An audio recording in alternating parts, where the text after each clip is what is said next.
que foi uma viagem histórica, não só porque a água chegou a Paraíba e chegou com força em Monteiro, mas também porque eu conhecia a angústia do povo da Paraíba com a necessidade de água. E fiquei mais feliz ainda quando, alguns meses depois, eu fiquei sabendo que a água chegou a Campina Grande, sabe? E se Deus quiser, logo logo o nosso governador vai anunciar o fim do racionamento, que já dura não sei quanto tempo aí na região de Campina Grande. Portanto, é uma alegria, e eu também espero que o nosso governador Ricardo Coutinho, mais do pessoal do PT, mais do pessoal da igreja, mais do pessoal do PSB, mais do pessoal do movimento social, prepare uma grande festa para a gente também fazer a mesma coisa quando chegar o eixo norte aí também na Paraíba, para a gente inaugurar definitivamente a transposição da água no estado da Paraíba.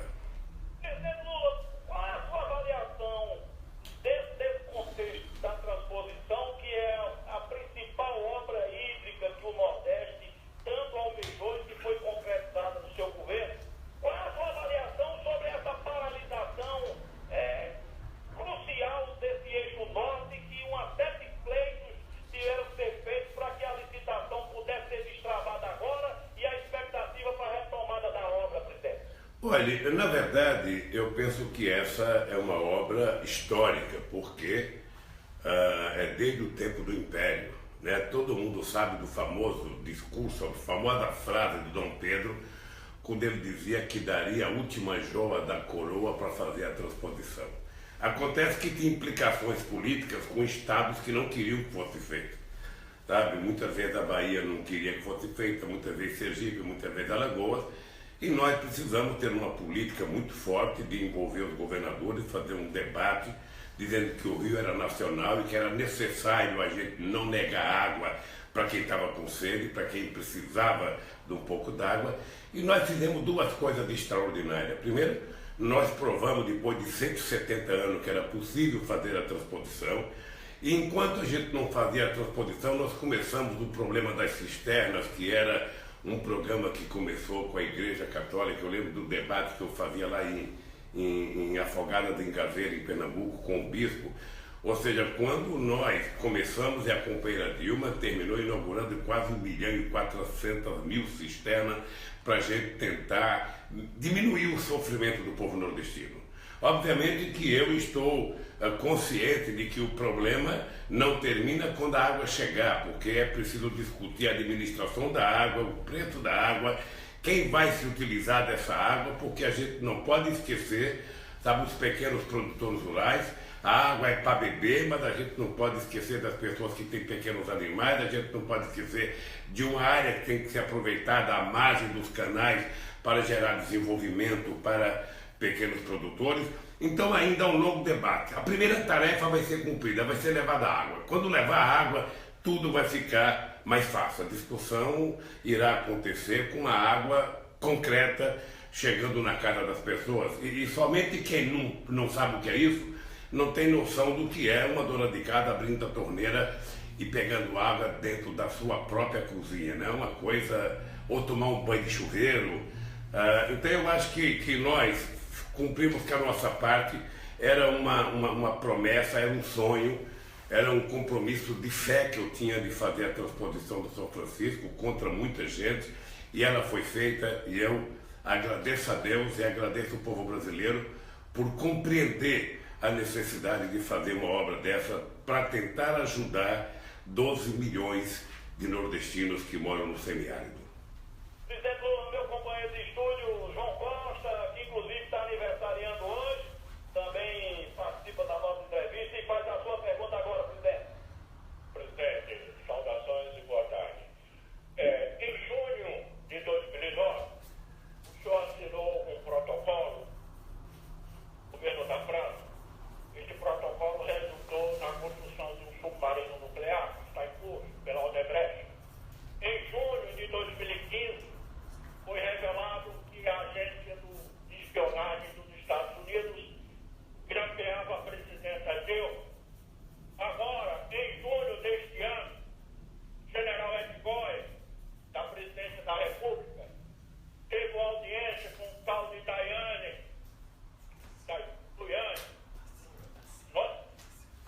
Não importa o nome, quero o nome da CIA.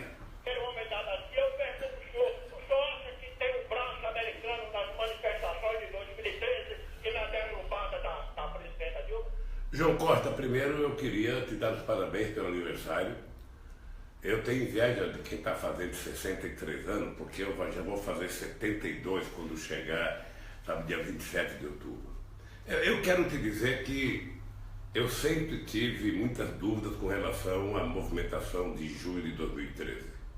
Sempre tive muitas dúvidas da participação oficial dos meios de comunicação, sobretudo as grandes redes nacionais, convocando diretamente nos programas da manhã, na hora do almoço, à tarde, no domingo, nos programas, sabe, dessas televisões. Ou seja, na verdade era uma manifestação que, na minha opinião, tinha muitos interesses. Me parece que o interesse principal era afastar o PT do governo, afastar a Dilma, porque eu acho que nós tínhamos feito uma lei que regulamentava o petróleo, devolvendo o petróleo ao povo brasileiro, colocando 75% do royalties do petróleo para a educação e ciência e tecnologia, porque a gente queria recuperar o não investimento na educação no século passado.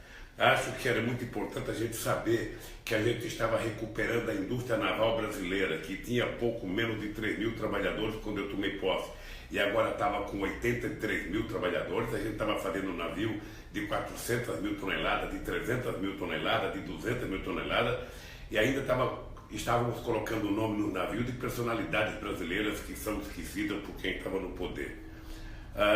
Nós tínhamos aprovado a lei de conteúdo nacional para recuperar a indústria nacional, e tudo isso faz parte de um pacote que gerou um golpe.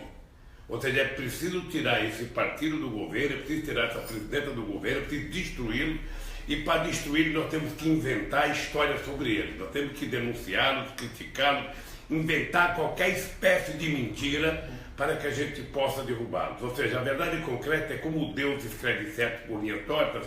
Eles, na verdade, derrubaram a Dilma, e o Temer está na situação que está, e o Brasil não merecia estar passando o que está passando hoje, porque o povo está voltando a conhecer a pobreza, o povo que tinha não deixado de ser pobre, mas o pobre tinha aprendido a tomar café de manhã, almoçar, a comer. O pobre estava podendo comprar os seus médicos, pegava de graça na farmácia popular, sabe, pegava de graça no que tem farmácia, pegava na prefeitura, sabe, tudo isso está fazendo com que o povo comece a ficar, sabe, descobrindo o que levou o golpe. E eu, sinceramente, embora não seja, sabe, um cidadão que veja terrorismo em tudo, que veja infiltração em tudo, que veja golpe em tudo, eu acho que tem muita gente grande interessada em destabilizar o Brasil.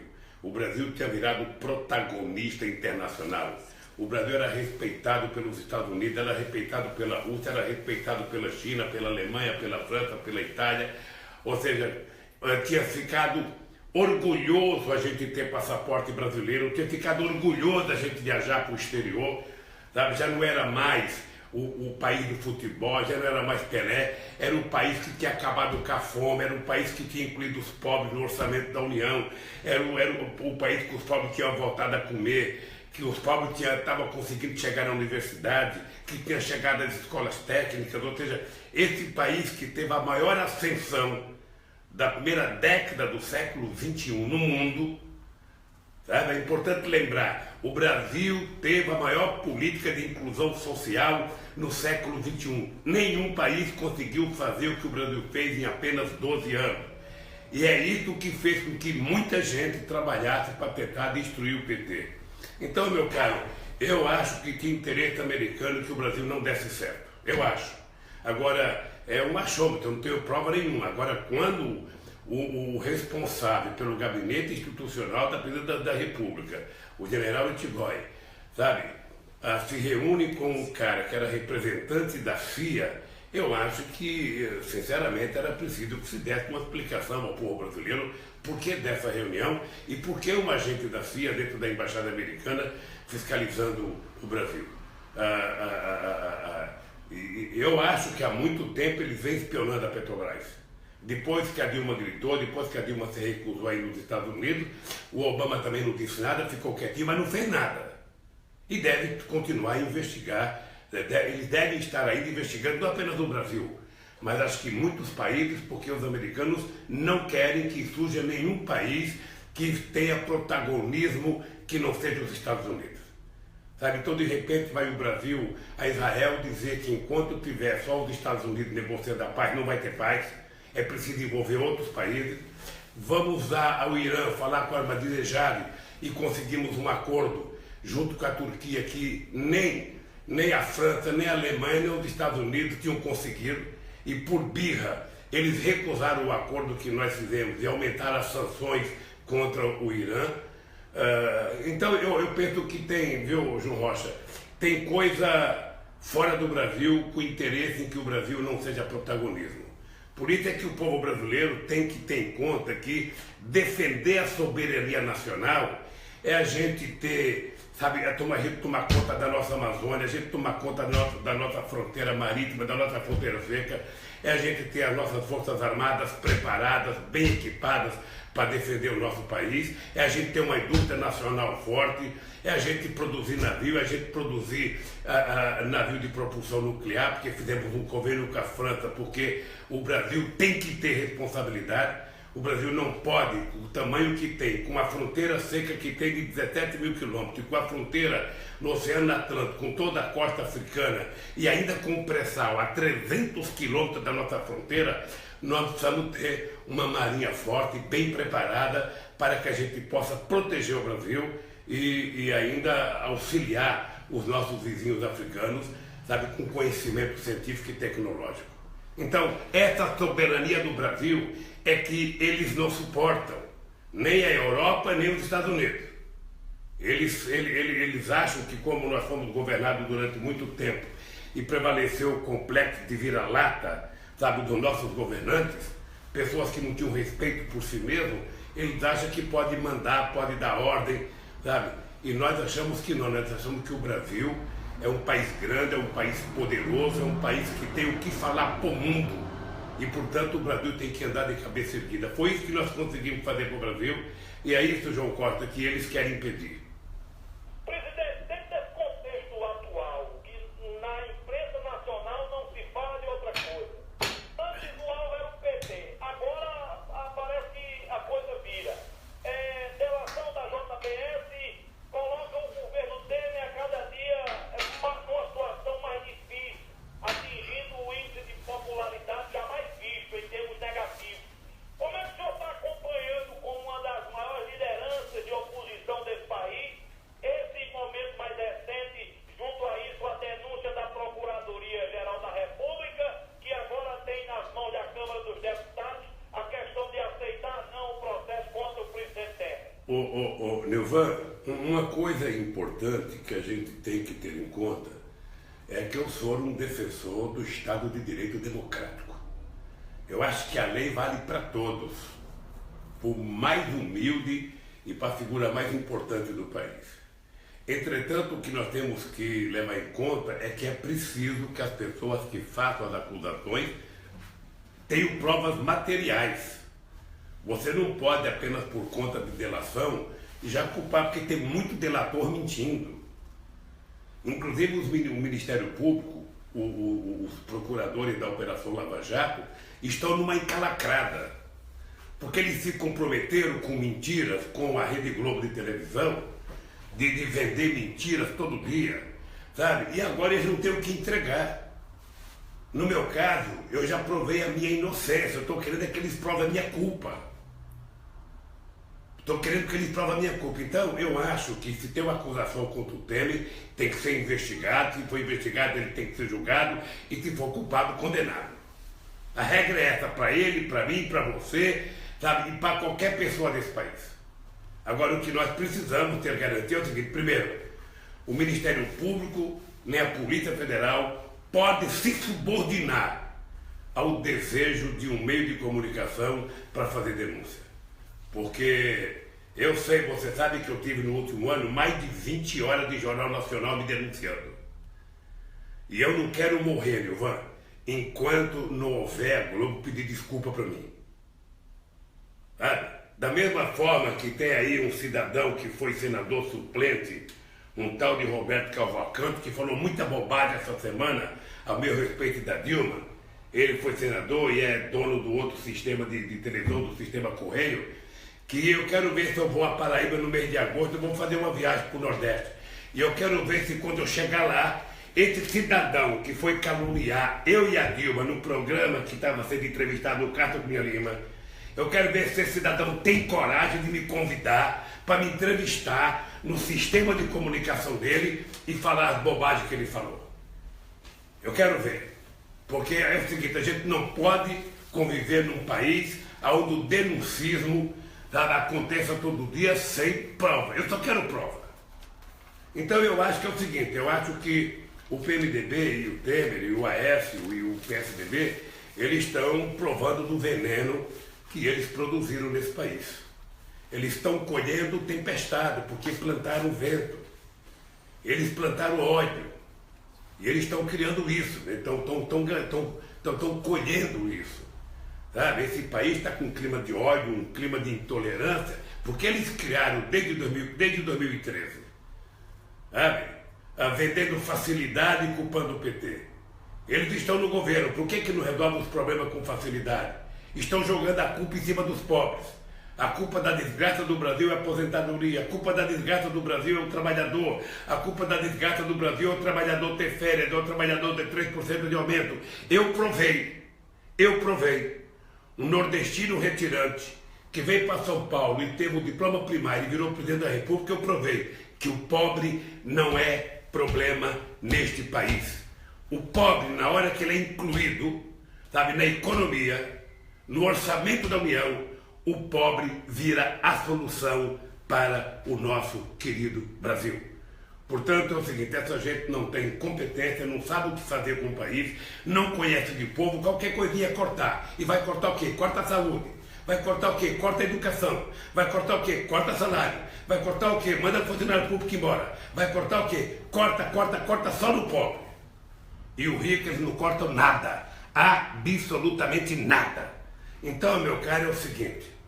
Nós estamos com um governo que você disse que está desacreditado? Não. O Temer, na verdade, as pesquisas demonstram que ele é uma margem de erro. Um cara que só tem 3% não tem nada. Então, eu penso que nós precisamos ter consciência, é preciso que o Brasil eleja um presidente da República, uma presidenta, sabe, eleita democraticamente pelo voto, porque somente uma pessoa eleita democraticamente pelo voto vai ter credibilidade de propor as mudanças que o Brasil precisa. E as mudanças são simples, o Brasil precisa voltar a crescer, é preciso que a gente tenha uma política de investimento do Estado, que a gente possa efetivamente incluir o pobre outra vez no orçamento da União, fazer com que o pobre participe, gerar emprego, gerar salário, gerar renda e gerar crescimento econômico. O Brasil conheceu isso. Eu tive o prazer de ser presidente no momento em que o povo brasileiro era o mais otimista do mundo. E eu penso que isso pode voltar a acontecer se você tiver gente governando o Brasil com esse compromisso. 13h23, eu não posso mais uma para o presidente Lula ao vivo. Presidente, imaginemos 2018, o senhor liderando e ganhando as eleições. O senhor vai manter essa postura de conciliação? Qual é a sua opinião sobre a política de alianças do senhor, do seu partido, para com o PMDB aqui da Paraíba, do Brasil inteiro, que o PMDB que apoiou o senhor pelas costas? Qual vai ser a sua política de aliança? Olha, deixa eu te dizer uma coisa, não foi apenas o PMDB quem apoiou a Dilma pelas costas. Se você pegar a base de governo da Dilma, a base de aliança, sabe, PRB, PP e vários outros partidos que faziam parte do governo da Dilma, o Kassab era ministro da Dilma, nós temos aí o ministro da Dilma que era do PP aí, sabe, o Reinaldo. O Reginaldo Ribeiro. Nós temos outras pessoas e que essas pessoas se acovardaram, porque essas pessoas, quando você chama eles para participar do governo, eles dizem assim para você, olha, gratidão é uma coisa que a gente não esquece. A primeira coisa que eles fazem, sabe, esquecer a gratidão. E viram traidores, porque na verdade o que fizeram com a Dilma foi uma falta de vergonha, sabe? Eu sei como é que a Dilma tratava ele, a Dilma tratava com muito carinho. Então, pessoas que agem assim, dá a seguinte demonstração, caráter não está à venda em supermercado. nem em bodega, nem em bar. Caráter a gente nasce com ele, sabe? Então, eu penso que a construção de aliança política ela vai depender de um programa que se faça para recuperar a economia brasileira. Veja, é muito difícil hoje você imaginar que possa ser feita a aliança política que foi feita em 2010. Mas é muito complicado também você imaginar que um partido sozinho tem força para ganhar as eleições. Obviamente que eu sonho em construir um bloco de esquerda progressista com o PSB do nosso companheiro Ricardo Coutinho.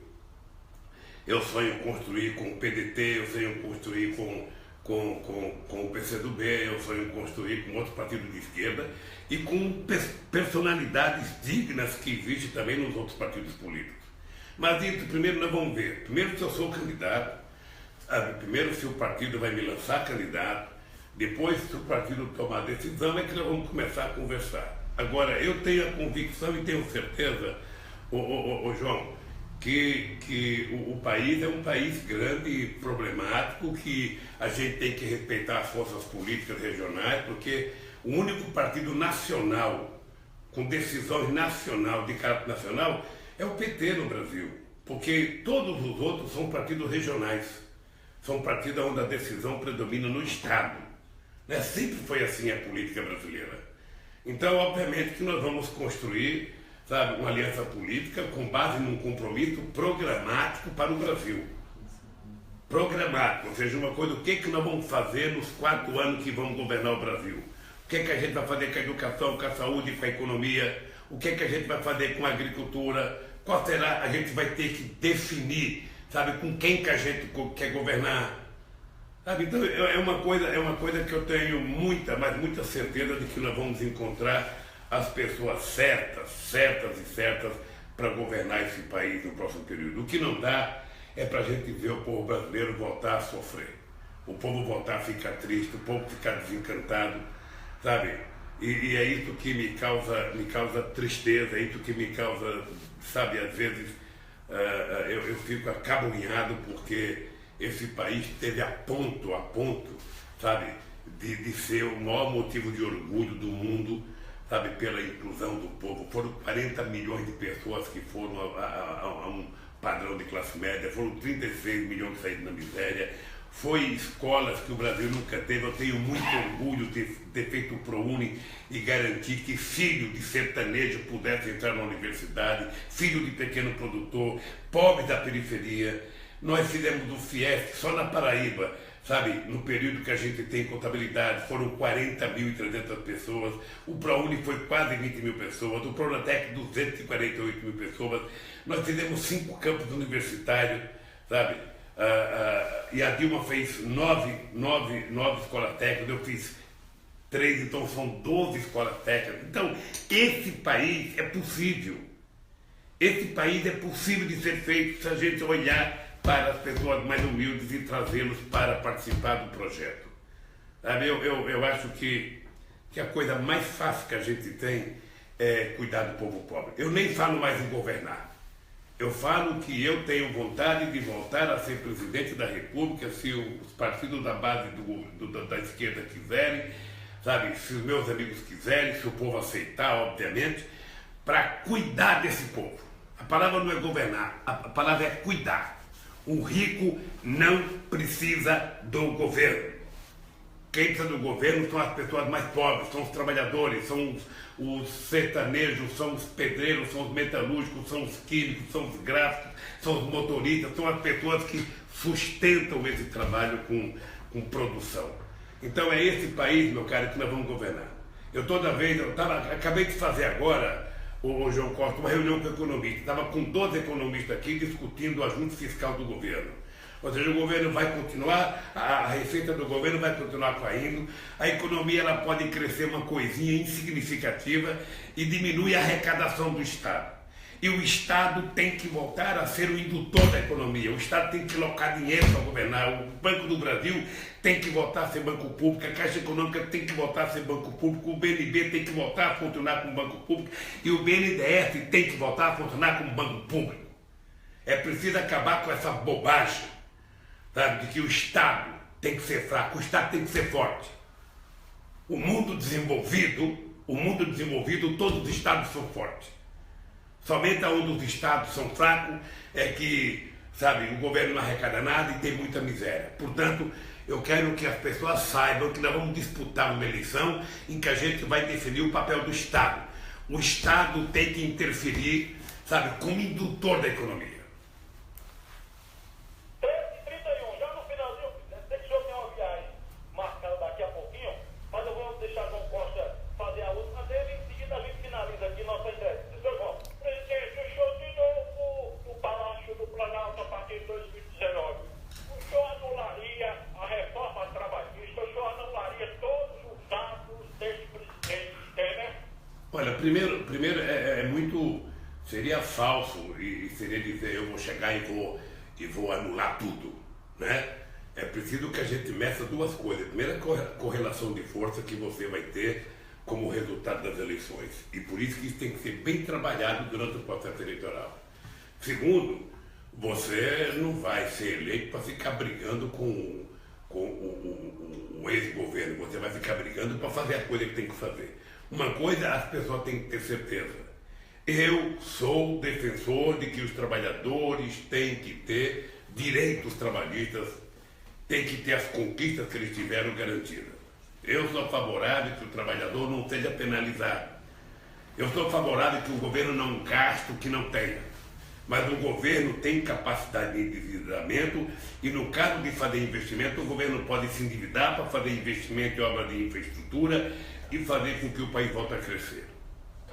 Porque somente assim é que a gente vai poder levar o Brasil a ser a quinta economia do mundo, como nós quase fomos em 2008. Eu estou convencido que o que eles estão fazendo não é reforma, eles estão demolindo as conquistas que o povo brasileiro tiveram a partir da CLT em 1943 com o governo Getúlio Vargas. É uma pena que os empresários brasileiros, e sobretudo o Congresso Nacional, que deve ser o Congresso ideologicamente pior que nós já tivemos nesse país, tente desmontar os direitos dos trabalhadores brasileiros, quase que querendo voltar ao tempo da escravidão. Então, pode ficar certo, João, que vai ter muita briga, querido, vai ter muita briga, e eu espero contar com muita gente boa da Paraíba para que a gente possa mudar este país e devolver este país a alegria que o povo merece ter. 13h30 na Paraíba, confirmando 13h33. É um ponto que já repercute aqui, presidente Lula, na imprensa, nesse momento, em todos os grupos da internet. É sua declaração no começo da entrevista, dizendo que vai ter o prazer de inaugurar o eixo norte da transposição ao lado do governador Ricardo Coutinho.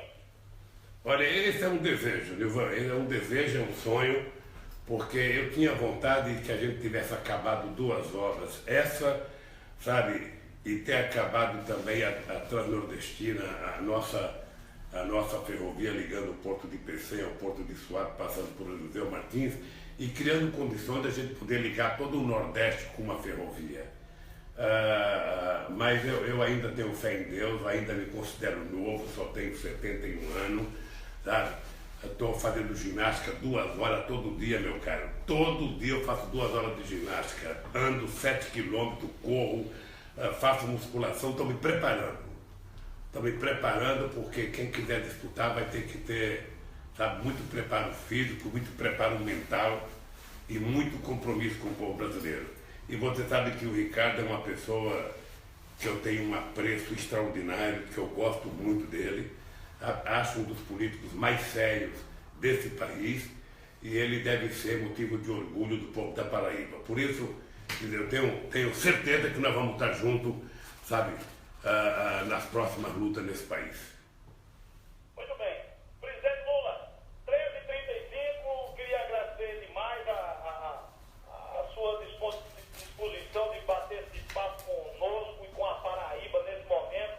Nós estamos falando para mais de 10 emissoras de rádio, para mais de 100 cidades da Paraíba nesse momento, através de uma emissora que é campeã do Ibope em audiência, que é a Arapuã FM, João Pessoa, que tem uma rede de rádios até Cajazeiras. Nilvan, deixa eu te contar uma coisa, já que você é de Cajazeira. Veja, o país mudou tanto. Eu lembro que eu estava fazendo um comício do PT na cidade de Sousa, em 1980. Não, eu lembro que em 1980 eu vi uma mulher pedindo esmola e ela estava com uma criança no colo e ela estava pedindo esmola para enterrar a criança. Tá? E eu lembro em Cajazeira, eu estava fazendo um comício na porta perto da casa do presidente do PT, que era um professor, e uma mulher desmaiou de fome. Isso acabou no nosso governo, meu filho. Isso acabou. E eu queria também te dizer que você tem um grande conterrâneo aqui em São Paulo, que é o Pedro Albuquerque, que é um dos maiores cirurgiões plásticos desse país hoje. Eu não vou te dar o nome aqui para não delatar ninguém, mas muita pessoa famosa que você conhece aí, bonitona, passa pela mão do Pedro Albuquerque, um paraibano de Cajazeira, meu amigo, sabe? É um cabra porreta, viu? Eu fico muito feliz quando vem um nordestino aqui para São Paulo e vence. Sabe? Vence e vira gente importante. Portanto, eu quero te agradecer, meu irmão, e dizer para você que é uma alegria extraordinária, primeiro, a gente falar com as rádios das cidades brasileiras. Você sabe que não é só a rádio da capital, não. Eu acabei de receber, antes de você começar o teu programa, eu estava conversando com o prefeito do Crato, no Ceará. E ele estava me dizendo, ô Lula, se você falar com a rádio lá no Crato, você vai falar para 30 cidades vizinhas do Crato. Então, ao invés de a gente ficar esperando o Jornal Nacional falar mal da gente, é bom a gente conversar com os meios de comunicação espalhados por esse país. Portanto, eu quero, e essa entrevista que eu estou dando para você, a gente está transmitindo diretamente pelo Face, meu filho. Isso tá, você pode saber que tem gente no Acre assistindo a gente, que tem gente no Rio Grande do Sul assistindo a gente, que tem gente em Manaus assistindo a gente aqui em São Paulo. Sabe? Então, o que a gente está fazendo é criando o nosso meio de comunicação, falando para o Estado e falando para o país. Sabe? Então, eu quero te dizer que é uma alegria saber que a gente tem espalhado pelo Brasil uma rede de comunicação de pessoas decentes como você, de pessoas democratas como você, de pessoas que dão oportunidade a todos. E, portanto, eu vou te contar uma coisa. O cara que me xingou na outra rádio, sabe, que não foi nem eleito senador, foi suplente, que deveria ir na rádio agradecer a Deus pelo Lula ter sido presidente da República e por ter feito o que fizemos para Paraíba. Um cidadão desse, que não merece que eu cite o nome, que não merece o meu respeito, não pede por esperar, porque não só do ponto de vista jurídico, mas do ponto de vista pessoal, quando eu estiver na Paraíba, eu quero ver se ele me dá o microfone da rádio dele para ele me entrevistar. Meia hora. Tá bom? Um abraço, meu irmão. Que Deus te abençoe. Um abraço, Zé. E também um grande abraço ao meu querido governador Ricardo Coutinho. Tá? Um abraço, querido, um abraço. Um abraço para você, um abraço para o João Costa. Tá bom, um abraço pra ele. E o João Costa que não beba muito hoje, que é aniversário dele, hein, pô? Se beber, não dirija, meu filho. Um abraço, Zé. Tá bom? Viu? Vida longa. Vida longa. Um abraço, que Deus abençoe vocês.